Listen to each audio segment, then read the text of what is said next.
Nouvelle-Calédonie, actualité.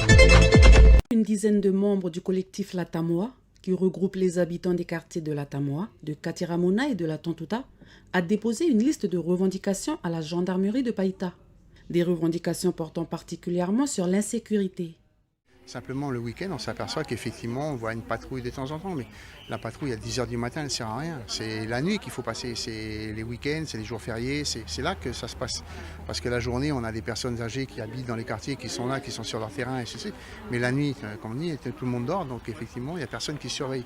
Et on n'a pas ça. Comme nous, le quartier, c'est noir, il n'y a pas de lumière, il n'y a pas d'éclairage public, rien. On est dans la nuit la plus complète. Donc, malheureusement, on est au courant de rien, donc on ne voit rien. Donc, c'est des voitures qui tournent, tout feu éteint, qui ralentissent, qui font aboyer les chiens, qui excitent les chiens, qui font des... Donc, c'est juste pas possible.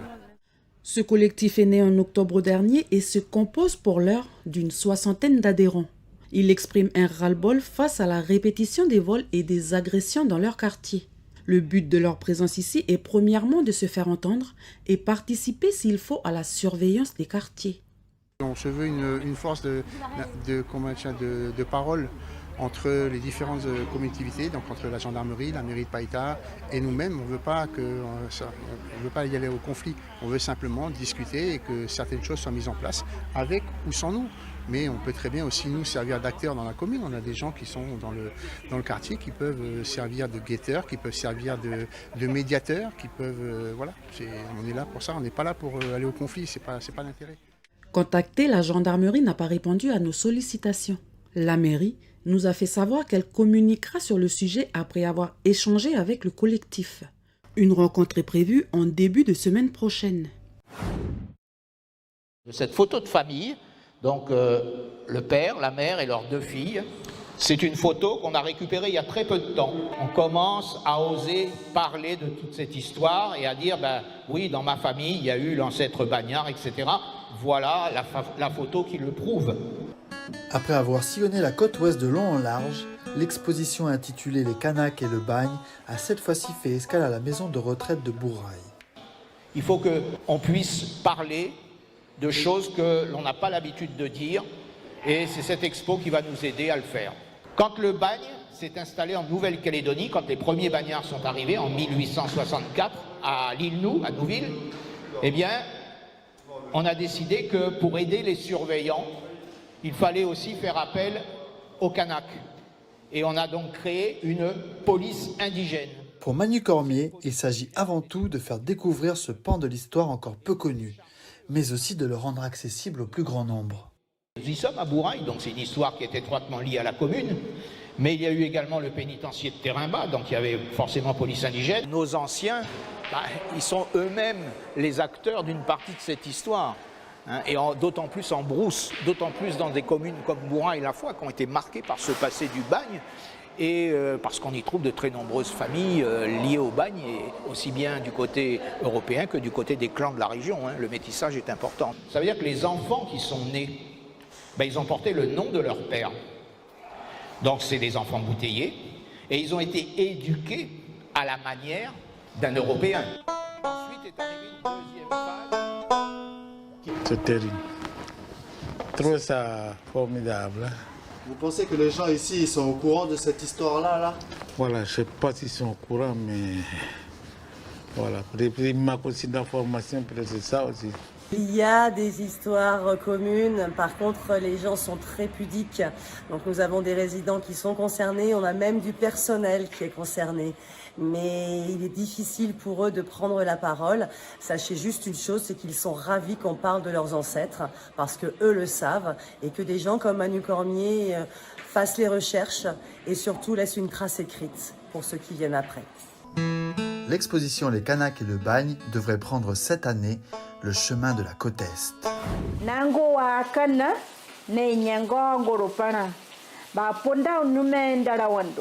Anna enregistre sa voix sur son projet vidéo. Elle a imaginé une petite histoire en langue païti de quelques minutes. Une nouvelle manière de travailler pour l'Académie des langues kanak qui mise sur les réseaux sociaux pour communiquer et faire vivre les langues. Ça va donner ça.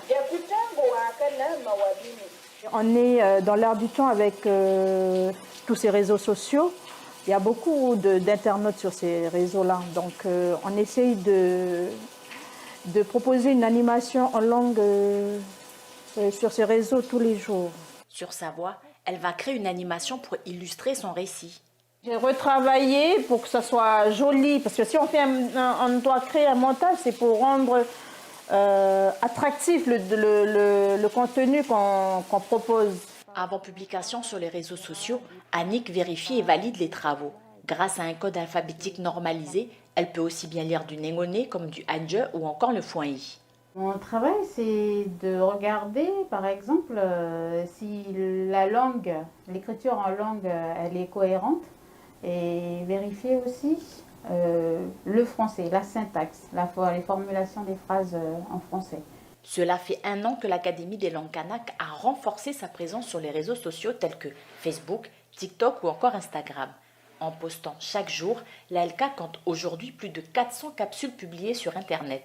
On a eu comme impact beaucoup plus de demandes des personnes qui consultent, qui sont des abonnés de notre page, sur des questions précises ou de demandes de contenu, en termes de contenu, qui puissent être partagés, qui puissent être consultés, exploités, etc.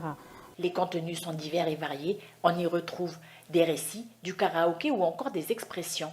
Avec plus de 13 000 followers sur Facebook et 8 000 sur TikTok, les réseaux sociaux sont véritablement un tremplin pour la valorisation du patrimoine linguistique kanak.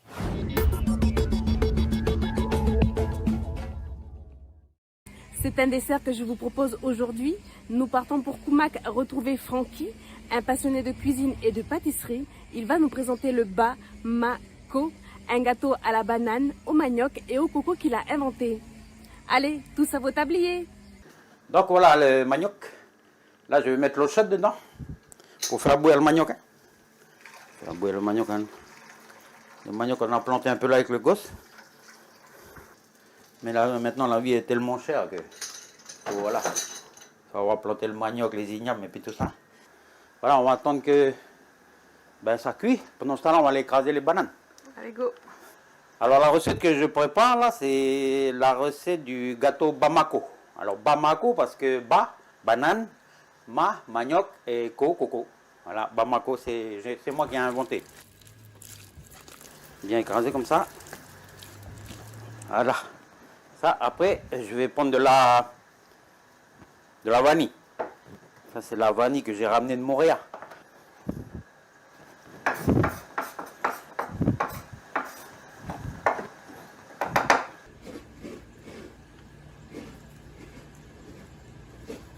Là-dedans, je le tire. Là, il est assez dur. Et on va pouvoir le râper. Parce que si on fait cuire puis on râpe tout de suite, c'est un peu compliqué, quoi. C'est ça. Donc voilà, là on râpe le manioc, tu vois. Je sais que dans les trois, entre le manioc, le coco et la banane, comme je sais déjà qu'on fait un peu le moita, un peu avec la banane et puis le manioc, ben j'ai dit on va mettre du coco parce que c'est des aliments qui se marient bien, quoi. Donc voilà, pour moi l'idée elle est venue un peu comme ça. Le truc, c'est que moi, je dose rien. Je fais tout au pif. Il n'y a pas de 250 grammes de ça. Je fais tout. Voilà. Donc voilà, le manioc, on va mettre là. Il y a le manioc, les bananes et le coco. Donc là, je vais faire la pâte à gâteau. D'accord. Donc, voilà. En fait, c'est une pâte que tu fais à part de l'autre? Oui. Puis après, tu mélanges tout. Tu vois? Voilà. Mais je pèse pas rien, je vois à peu près, comme celui-là il fait 500 grammes. Je sais que la moitié, c'est 250 quoi. Mais je pèse pas. Après, je vais mettre ma farine. Farine avec levure. Toi, tu fais ça. Voilà, quand ça va plus coller aux mains, ça veut dire que ta pâte elle est bonne. Voilà, ma pâte elle est bonne là. Donc voilà, je vais mélanger ma pâte là. Je prends ma pâte, je vais mélanger avec de la crème fraîche. 3 œufs.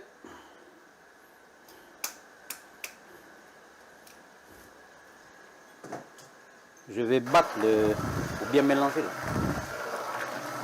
C'est plus un gâteau de chez nous, quoi. Ça veut dire, voilà, c'est plus. Je pense que c'est plus un gâteau du pays que. Ça, nos caramels. Ben, le caramel, oui, c'est bon dessus. Après, avec le gâteau, tu vois, ça donne un bon goût, quoi. Puis bon, mais c'est vrai que moi, j'ai un peu le bec sucré, donc. Là, maintenant que le caramel il est au fond du plat, là, je vais verser le gâteau, le coco, le manioc avec la pâte tout dedans. Pour le mettre au four ensuite, tiens. Voilà. Voilà, là, je vais mettre au four que je fais préchauffer pour le laisser cuire. Ah ben voilà. Voilà.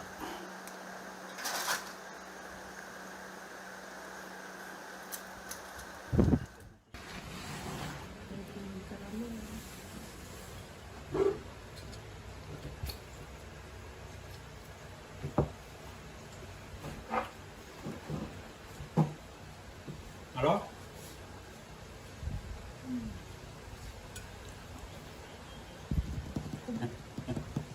Excellent.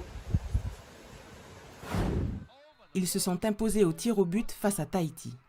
Les jeunes Cagous se qualifient pour la prochaine Coupe du Monde U17 de football qui se déroulera en fin d'année au Pérou. Les Calédoniens ont décroché leur ticket ce mercredi à Fidji, en demi-finale du tournoi qualificatif de l'OFC. C'est la deuxième fois que les moins de 17 ans calédoniens participeront à la Coupe du Monde, après l'Inde il y a 4 ans. À noter les 2 arrêts du jeune gardien Claude Chaounian qui permet à sa sélection de l'emporter 3 tirs au but à 2. Les Cagous avaient ouvert le score en première mi-temps grâce à Grégory Diko.